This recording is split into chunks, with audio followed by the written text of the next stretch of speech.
Welcome back to Honey and Soul with Mel and Ginger. We are so excited to have you here and have a lot of great things to talk about today. Yeah, it's been a little bit. This has been such a crazy season. I recently just launched a yoga therapy program, which I've been working on for like over 3 years. It's been amazing. So to see it in manifestation has been like, it's been a testament to like believing in yourself. And like, if you really want to do something, it doesn't matter how young or like whatever your mental blocks are, like if you want to do something, you can. Yeah. You can. Yeah. So that's been amazing. And of course, travel and just crazy stuff with the family. But yeah. Yeah, your husband's in the military. Yes. In Florida. Okay. Yeah, right now. So yeah, but it's just been an interesting year. And I think this is a perfect segue to kind of dive into what we want to talk today about is sometimes with tension so high and so much going on, we're seeing, and we see it a lot socially on media or in relationships or in communities, the reactivity. That reactivity is really, it's intense right now, right? It's intense right now, yes, absolutely. And what a great topic to talk about. I think especially during, these times, people are just kind of going, it's very confusing. Well, think about this.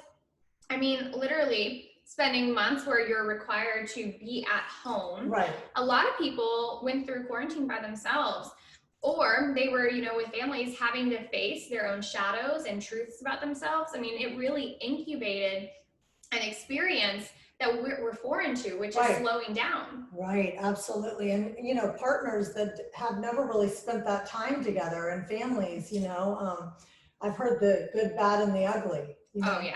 Yeah, it's like when the sediment starts to settle and you see where it settles. I mean, it's really insightful and it's also really uncomfortable. And I think that this year, as we've been shifting, it is creating a lot of inquiry and questions and confusion or triggering that fear to protect and stay how we were before these experiences, to stay in our old patterns. So people are going through a lot of deconditioning, a lot of self-growth. Right, absolutely. And a lot of reacting. So I really do think, I know I've always talked about like it's so much better to respond than to react, which is hard. It's not easy. So hard. It's one of the hardest things I think for any human being that walks the earth to, learn. And it's a practice. You have to practice responding and not reacting. Well, and that's the beauty of like when you are faced with an experience, like that is the practice. Like you don't just like practice this in your own meditation or like write about it in journal and that's your practice. Your practice is when you're faced with the tension, you're faced with the fear and how you process that. And that's why for us in these experiences, like this is curriculum. And if you allow it to be curriculum, you're going to bloom. It's going to lead you to blooming. Or if you avoid it and you stay in reactivity and you're not learning from the lessons, they will show up again and again. Right, exactly. And, I've had in my life, it's been very hard. I've had to practice this lesson over and over because I'm a very reactive person. I react and, I've had to learn to like take a breath, take space and respond. And that's hard. It really is, especially having teenage boys, teenagers and teenage girls, whatever, they do something and you want to just react right away, which then triggers them to react. And so it's this reactive relationship and it becomes, then it becomes toxic. Well, the kids feed off of us, right? Absolutely. Like when I start to get tense at my daughter, like she tenses right back at me and she's 4. It's mirroring. It's huge. It's like, it's a mirror. So talk to us a little bit about how, what you do if somebody is just pushing your buttons. Yeah. So I will say this process for me, I'm finding that the fruits of it are a byproduct of my yoga practice, my mindfulness work, like all of that stuff. Because before then I didn't have the emotional or intellectual awareness or intelligence to be able to see that it really isn't about me. Right. Where usually like my pattern is protective, like being protective about myself, like no I'm not, no, and then just fight that. Where when I've gotten to a place, so especially after the practices that I've been committed to for several years now, what I watch happen is that when someone keeps poking at me, whether it's an intimate relationship or it's like professional or it's, I mean, you just never know, family, I mean, anything. Right. I first am able to go, okay, why are they doing this? Like I shift into what is their point of view? Like, what are they feeling from me that makes them feel that way? Sometimes it's that maybe that person doesn't feel seen by me, and then how can I inform them more to keep them connected? Or maybe it's because they don't understand why they can't get through their block, so they get frustrated because they're comparing. Or, I had a situation a while back with one of my dear friends where she was like, I was like, why don't you ever why don't you reach out? Like, I need you. And she's like, well, on Instagram, you seem like you're fine. Everything's great. And I'm like, okay, that's Instagram. Like, you're my intimate bestie, like, for life. Right. I'm still human, and I'm not going to put my crazy stuff out there. I just don't. I mean, I'm trying to be better actually about being more raw, and not so guarded, but on social media. But at the same time, like,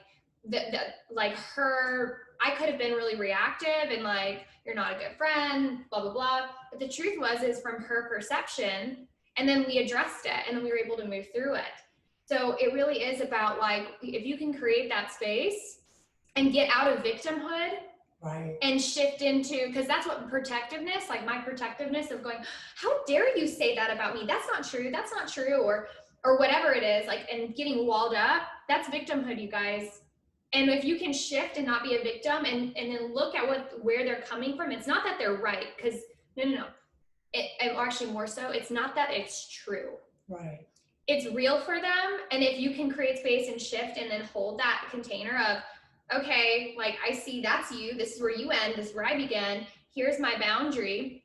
And either you can work with compassion and grace to move through that with them, or maybe it's not safe. Maybe it's like, you know what, right now is not safe. Right. I need to create space. Here's the boundary, and create that space. And they may hate you for that. Right. But at the end of the day, like, you're not gonna get anywhere when we have reactivity there and reactivity here. Right. And a boundary, guys, is not, anything toward you. It's not about like, I'm putting this boundary up because you're this, you're this, you're this. It's a boundary. I'm protecting me. A boundary is about us. It's about protecting us. Mm-hmm. And, it's really, like I said, it's difficult when somebody is pushing your buttons or, telling you, you're not a good friend and this and that. You want to react and go, yes, I am, because you want to see, it's almost like you're defending yourself. Yeah. And instead of going, wait a minute, this really doesn't have anything to do with me, which is very hard. I mean, I talk about this all the time. People ask me, well, I know they don't like me, because they said this and this and this. And I'm like, no, it really never has anything to do with you. It always is about their own stuff that they need to look at, whether it's abandonment issues or, insecurity. And what's underneath all of that? Exactly. Fear, yes. Right. And fear, the root of it is separation. Like, the fear of not having what I need to survive, the fear of not being seen. It's really limbic brain, reptilian brain things. And so that's why on the side of, like, if you're in that experience, instead of getting protective, because the root, as I said, that's victimhood going, it's like, you can create space and see, okay, I see what this is. And then you can have discernment. Sometimes you don't need to respond right away. Or sometimes it's affirming and saying, you know what, like, I hear you and I see you and that's real for you. And I'm going to do the best I can to navigate this. Right. I mean, I've had experiences though too, when I'm like, I see you, but like, where they responded like, you're just so condescending.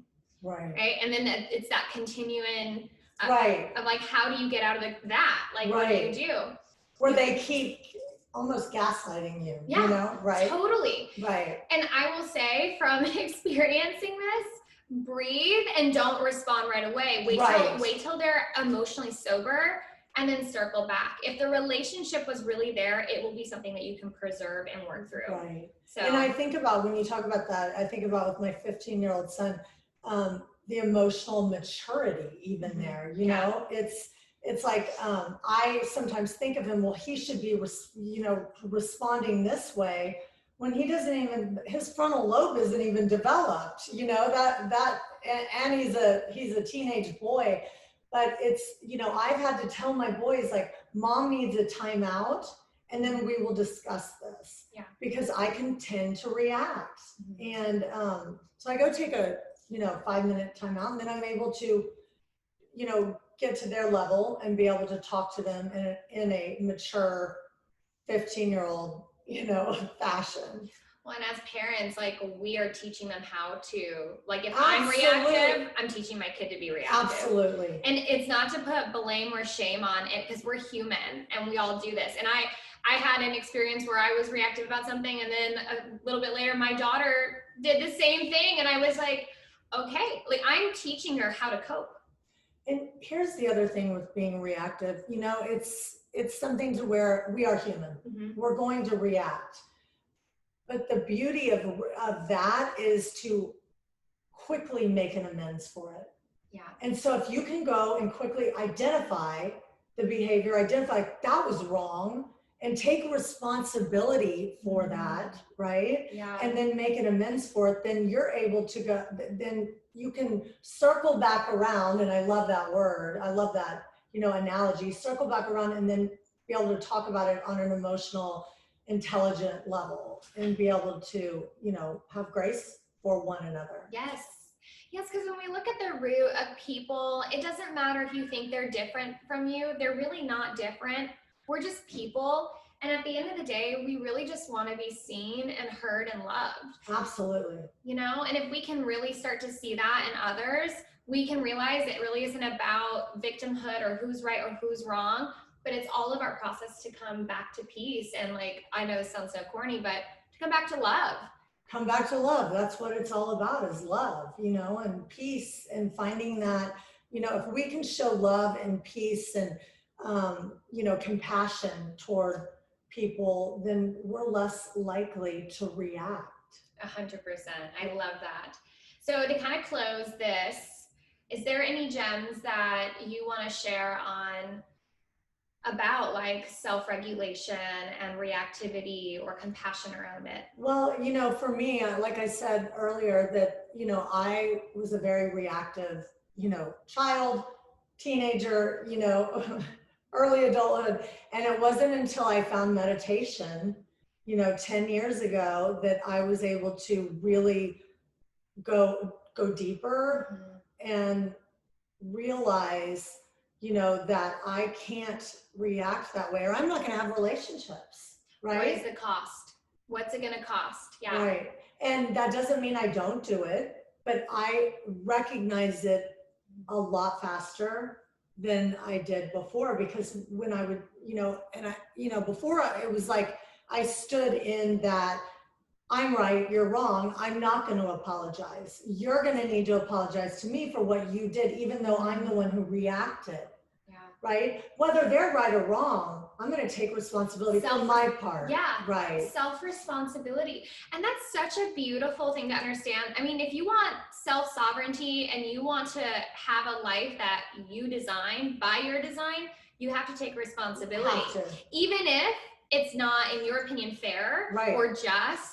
It's like, well, what can I do from this now? And how do I move forward with more compassion and grace? Even if the person is 90% wrong, and you've only got your 10% over here, you still make that amends to clean up your side of the street, right? Yeah. Like, I want, my side to be clean. You do whatever you want with your side, but I'm going to keep mine clean so I can, explore and navigate the world the way that is true for me. I love that. And I think too is, like, if it's not a direct, like, thing that is making you feel reactive, like whether it's a social media post or maybe you saw something somewhere and it it awakens something uncomfortable in you. It's the same thing of explore like, well, what is this about? What does it make me feel? Right. And then honestly, guys, give yourself compassion because you're human and it's hard. And the more you practice that offering to yourself, the less agitated you are by others. Right. And, you know, when you see a post or see something in someone that you're not really liking, look within. There's a part of you that they're mirroring in you that you need to clean up. I love that. It's true though. It's true. Like when you're uncomfortable about someone or you don't like something, usually it's a mirror of something that is calling you to address that potentially you've been avoiding. Absolutely. So there's always opportunity for growth, and we hope that this conversation brought some gems and inspiration on how to create some space and develop a little emotional intelligence Yes. around reactivity. Some honey soul work this week is to practice being aware of what makes you uncomfortable and what is it not about them, but about you. Absolutely. That's awesome. Yeah. And subscribe to our channel. We would love it. And you guys leave comments below. Like we're here to, you know, answer anything. Leave us comments. We'd love to hear from you. Thank you guys so much. Cheers.